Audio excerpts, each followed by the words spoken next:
What is up, everybody? Welcome back to the video. I'm back with another banger. In this video, we're going to be looking at some of the 10 of the best male characters in GTA history. If you guys do enjoy this video, then make sure to leave a comment down below and a like on the video and let us know what you think. Without further ado, let's get straight into it. Number 1, the original gangster. Grand Theft Auto 3 gave gamers their first real taste of the brutal open-world possibilities that the franchise has become known for. But this game's protagonist is admittedly a bit more quiet than the other ones that would follow. Claude goes through the entire game completely mute, which seems a bit off when compared to with later games in the series, but it's actually kinda brilliant in its own way. Thanks to Claude's science, players were able to imagine their own take on each of the situations that characters found themselves in, helping to drive home the idea that it is really the player in rampaging through the city, looking for trouble instead of a fictional creation. And in the end, who needs to use words to communicate when a shotgun will convey the message just fine? Number 2, Sir, yes sir. Victor Vic Vance, the reluctant protagonist of Vice City stories, starts off the game as an honorable US soldier with a strong set of moral values, right up until his commanding officer gets him involved in trafficking, leading to a dishonorable discharge. Back on the streets of Vice City, Vic and his brother Lance get caught up in all kinds of mayhem, as is expected in any GTA. But Vic's moral compass still points true. A large percentage of what Vic does in the game, he does out of love for his brother Pete, who desperately needs some money for his asthma medication. In a franchise filled with tough-talking wise guys, Vic Vance is proof that even a hardened criminal can still have a heart of gold underneath the rough exterior. Number 3, Biker Badass.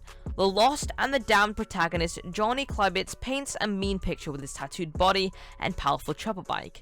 A sometimes friend of GTA protagonist Niko Bellic, Klebitz is known for his appearances throughout the game and the Ballad of Gay Tony, but it was his headlining role in Damned that endeared him to the GTA fanbase. While Johnny can certainly wreak havoc with the best of him, he is also a man of honor, quick to defend the members of the Lost MC's gang from the rival gangs while insisting that the biker code be upheld at all times. Sadly, Johnny also made an appearance in GTA 5 where his untimely E under the boot of Trevor Phillips served as a form of preserved comic relief during the character's introduction to the game.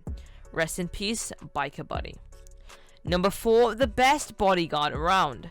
While Grand Theft Auto 5 took on a more serious tone than Vice City and San Andreas did at times, Rockstar appeared to get back to its roots a bit with the release of DLC expansion, The Ballad of Gay Tony, with loads of eccentric people and plotlines to keep track of.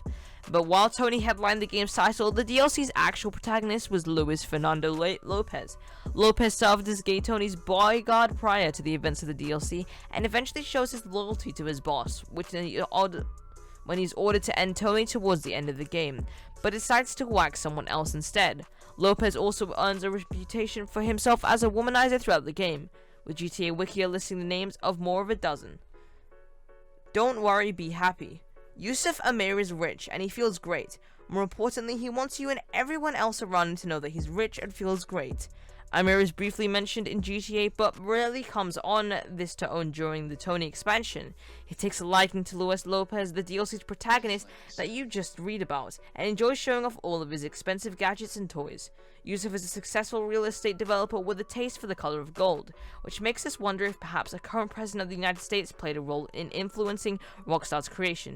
Yusuf maintains his carefree and relaxed attitude throughout the game, and it is implied that he eventually went into business with Lopez and Tony at the conclusion of the game's franchising, one of Tony's existing clubs. I hope you guys enjoyed this video, and if you did, then make sure to leave a comment down below or like the video, and without further ado, I'll see you on the next one.